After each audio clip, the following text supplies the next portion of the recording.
Ya hemos visto cómo establecer, cómo crear tablas. Ahora vamos a ver cómo establecer relaciones entre dichas tablas. Bases de datos ofimáticas. Bueno, en este apartado se explica la forma básica de trabajar con una base de datos ofimática como son Access y también base de LibreOffice. Es decir, que lo que vamos a ver para base también sirve para Access de Microsoft. Relaciones. No está de más que intentemos clarificar algunos conceptos, aunque sea brevemente, tal como se hace en esta página web llamada Superalumnos. Bueno, si queréis echarle un vistazo a esta página web, tiene bastante información que podéis consultar.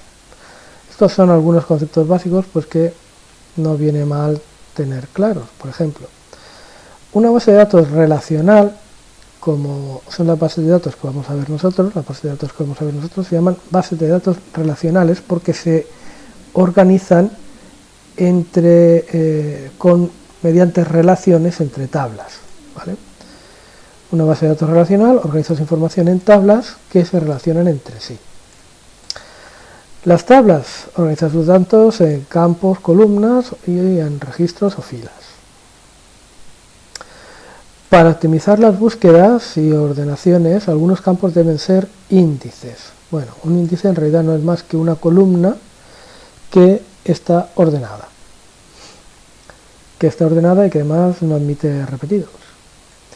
Para que las claves se relacionen eficientemente es necesario que algunos índices sean clave principal de la tabla.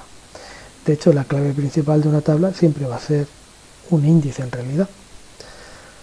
La información de la base de datos se extrae o modifica mediante consultas.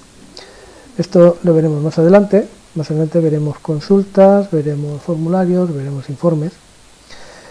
Pero las consultas se utilizan sobre todo para extraer o incluso modificar información en las tablas. Por lo tanto, aquí dice que la información de la base de datos se extrae o modifica mediante consultas, que pueden ser de selección para extraer información o de acción para modificarla.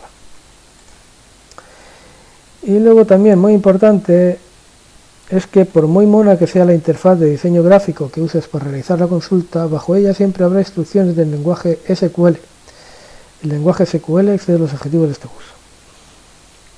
Bueno, en realidad nosotros vamos a trabajar con una interfaz gráfica, pero lo que hay debajo de esa interfaz gráfica en este gestor y en todos los gestores de base de datos es el lenguaje SQL en el que se basan todas las bases de datos relacionales. Y esto es válido para todas las bases de datos relacionales de cualquier fabricante.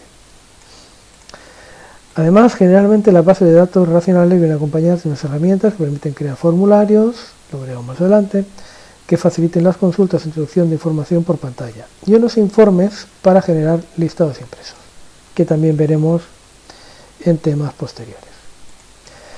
En las bases de datos relacionales, la información se distribuye en varias tablas que están interconectadas entre sí. Esto es la base de las bases de datos relacionales, tablas relacionadas entre sí. Para crear esta interconexión entre tablas, base ofrece la posibilidad de establecer relaciones entre las mismas. Las relaciones pueden ser de tres tipos, de uno a muchos, de muchos a muchos y de uno a uno.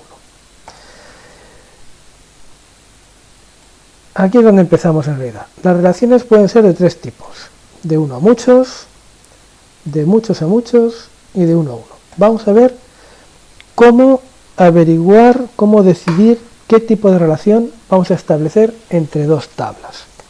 Y siempre va a tener que ser una de estas tres, uno a muchos, muchos a muchos o uno a uno.